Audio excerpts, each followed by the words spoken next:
What's up, gamers? You have TigerChainsaw. In my last couple of videos, I've been reviewing the Borderlands series. I've reviewed Borderlands and Borderlands 2, and unfortunately, we have reached the part of the series that it starts to go downhill, and it really starts to stink.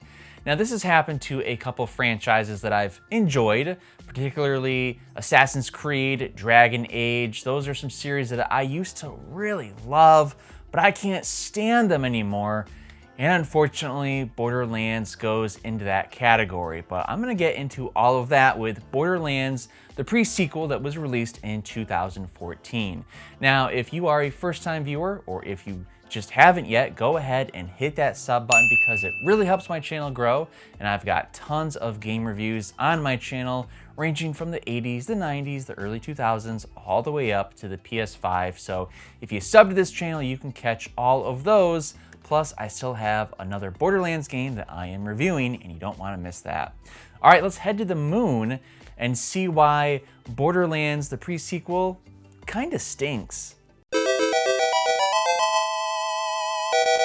The Borderlands series went from a cult hit to being a fully fledged mega hit with Borderlands 2. In 2014, 2K Australia, which had not worked on the series before, teamed up with Gearbox Software and 2K Games to produce Borderlands The Pre Sequel for the PlayStation 3 and the Xbox 360.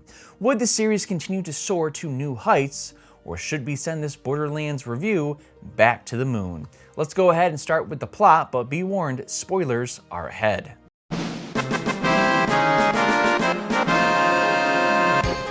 Like the other two Borderlands before it, the pre-sequel features 4 playable characters, each with different traits and classes. Again, I played this entire game in co-op, and that experience was pretty fun. I chose to play as Wilhelm, who can summon a pair of drones, and my partner picked Nisha, who can increase her gun damage and speed. Once you pick your character, you're going to be offered a job to find a vault on Pandora's moon. You set off for the moon, but are attacked by a militia called the Lost Legion, who are former Dahl Corporation Marines. Remember, almost all of the Borderlands universe is run by mega corporations, and Dahl is one of them. You come up with a plan to defeat the Lost Legion, but you can't get past a jamming signal. Traveling to Ellipse to investigate the signal, they meet Janie Springs, who is a junk dealer that decides to help them out.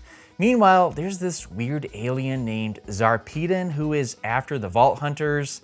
I don't know, it got really weird and the plot is just never a strong point in the Borderlands series, but he's somewhere there and you battle him a few times. Anyway, the rest of the game revolves around Jack. Yes, he is handsome, helping out the Vault Hunters take down Helios and Zarpedon and opening the vault.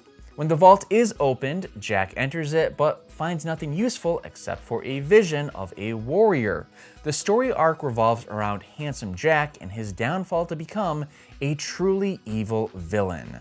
Now, I know that the plot of the Borderlands series is never a strong point, and the pre-sequel was kind of let down as well. I did enjoy seeing Jack become handsome Jack and transform into a villain, and I did like that it led into the events of Borderlands 2.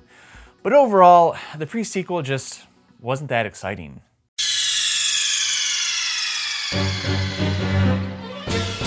Okay, we noticed right away that despite the Borderlands name in the title, it just didn't feel like the brand that I had come to love. The game is mostly set in space and on a moon where there is less gravity, giving your character the ability to jump and float throughout much of the game. The mechanic makes sense, and I do like the idea, but that just doesn't mean that it's fun. It just felt like it slowed the game down. Like the other Borderlands, there are tons of guns to collect and upgradable attributes for your characters, which were welcomed. The guns are always the best part of Borderlands. It's fun to collect them and constantly exchange them for better ones. At least the pre-sequel didn't disappoint there. Now let's talk about those disappointments. The story felt predictable and mediocre at best. The humor and overall direction of Borderlands started to slip in the pre-sequel. It was cool to see Jack before he became handsome Jack, but aside from him, most of the characters, including the playable ones, didn't offer anything except annoying quips and personalities. My friend and I didn't find ourselves connecting to any of them like we had with the first two games. The characters that we did interact with felt kind of forced and built to satisfy a small audience. You are given the chance to play as Claptrap, but we felt that he was best when he's throwing himself a pity birthday party and a lovable outcast rather than becoming a killing robot. The gameplay is still very fun, and there's nothing like finding yourself in a gunfight surrounded by 20 enemies as you and your friend hide behind cover, reloading, about to pop out and unleash hell on the foes before you. That's the magic that wasn't lost during my playthrough of the pre-sequel. Borderlands 1 and 2 felt like siblings who you love to hang out with. The pre-sequel felt like that weird foreign cousin that you met once when you were a kid, and now you're forced to spend a week with them making small talk. Now, usually the boss fights are some of the best things about Borderlands, but to be honest, I can barely remember any of the boss fights from the pre-sequel. That just goes to show you how little this game drew me in with its stories and characters. Sadly, the best part of the pre-sequel was when my friend and I were just exploring or having shootouts with small bases. When the story and the nagging characters get left behind, the fun comes out. The best part of the story, and I touched on this before, was seeing Jack become Handsome Jack. He was always a dick, but it's fascinating to watch someone evolve into who they become.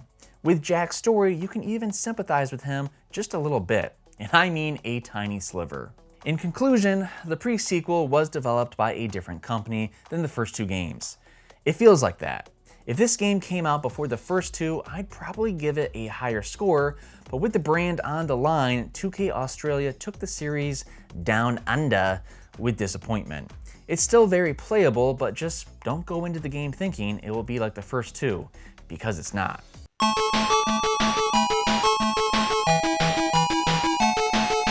There's plenty of fun to be had, but don't expect Borderlands The Pre Sequel to be as polished as the first two.